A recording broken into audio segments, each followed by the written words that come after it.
Okay, see, I'm shiny. Part two. This is the part where Ria would get a little weird, in my opinion. She would say that before you cut all these vegetables up, like cucumbers, let's say, carrots, you should stroke them. I'm like, well, I love you, vegetable. You're so wonderful. And you're sending that loving vibration to something that is full of water, and you're attaching your consciousness to it.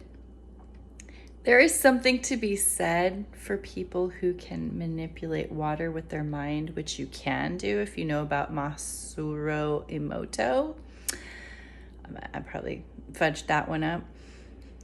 And Veda Austin, people that I think know a lot about water and consciousness. So look into them if you want more info. But if you're stroking a vegetable that has water in it and you're attaching your consciousness, then you are making that vegetable happy.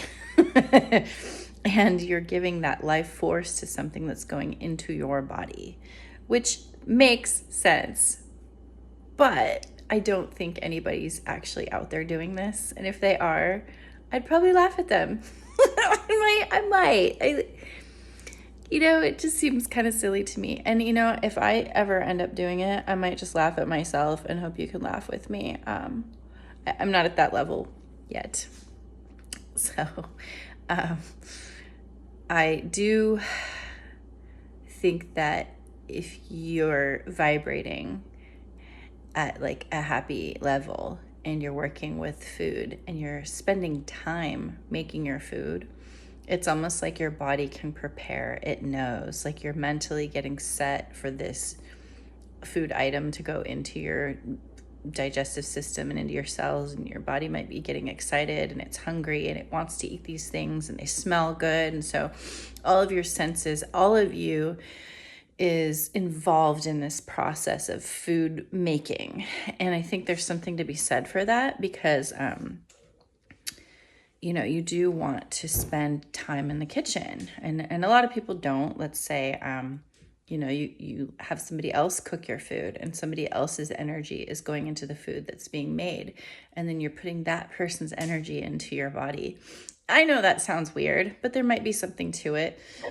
And some people have already talked about the energy of the animal that's going into your body. I'm vegetarian, so I'm not going to make that argument right now. I'm only slightly vegetarian, I'll be honest. I do have seafood once in a while, even though I'm not supposed to. I really enjoy some seafood sometimes, and I do need protein, and I don't always want my protein to come from nuts, milk, and cheese, whatever. So it's a challenge. Also too, this is a separate subject. I want to mention that the raw diet is amazing, but I don't think it's healthy to do completely raw, especially if you're new at it. I would say if you can do raw foods, start to integrate them into your diet, you might be able to find a like a protein bar or one of those little health grain bars or whatever. It's a bar that's called raw, and it does have raw elements to it, and you can eat raw food that you didn't have to make, so there are easier ways to do it, just to start, just to like add those flavors and snacks and like introduce that to your system that isn't used to eating raw food. There's people out there who don't eat vegetables. I've met them.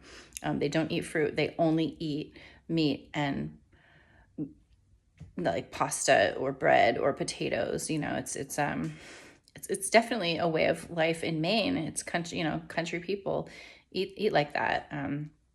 And there's something to be said for that too. Like you believe, or some may believe, that the nutrients the animal ingests are going into your system. So as long as like maybe you raised your own animals, maybe that's okay, or who did and how they fed them and all the stuff that went into that animal.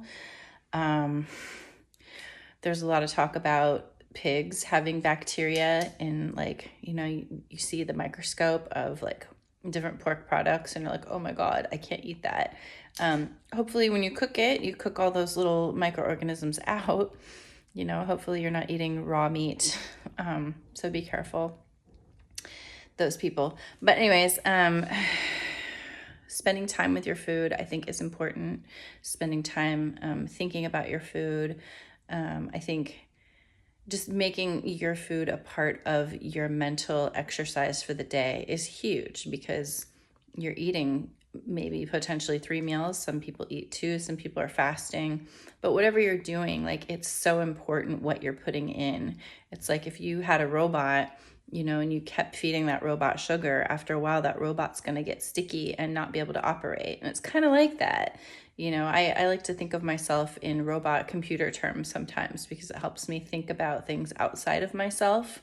I can't really picture it when it's me, you know. So I am making my almond milk right now. I have the blender out. I'll show you the blender with the almonds that have been sprouted and peeled. And I put a little cinnamon on top. It smells wonderful. It's good, anti-inflammatory, anti-microbial, maybe, I don't know. But there's all kinds of benefits of cinnamon, so I throw it in there. I love black pepper. I'm actually craving black pepper today for some reason. If something sounds good, I eat it, because it's my body trying to tell me, hey, you need that. And I don't know why I need black pepper, but I'll eat it at some, you know, probably in the next hour or so. It just didn't go in coffee very well. I was like, But I've blended up the first batch. So we've got the cheese bag and the pulp. So we've got some of that delicious almond milk in there. And I'm going to let it soak in the bag some more, and then I'm going to blend it again. One thing I've learned is that you can usually get nutrients out of something if you process it 3 times. You can get a little bit more the second round and a little bit more the third round. By the 4th round, you're just wasting energy and time. So 3rd round, maybe not necessary either, but always run something the second time.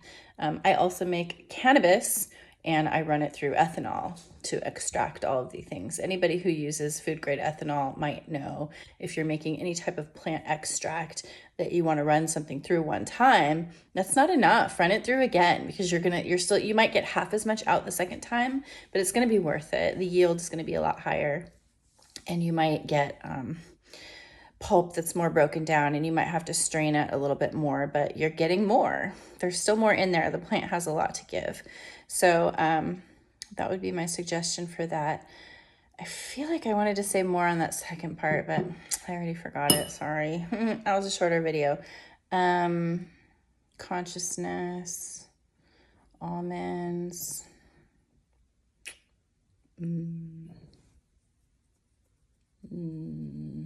oily. No, I don't know. Sorry.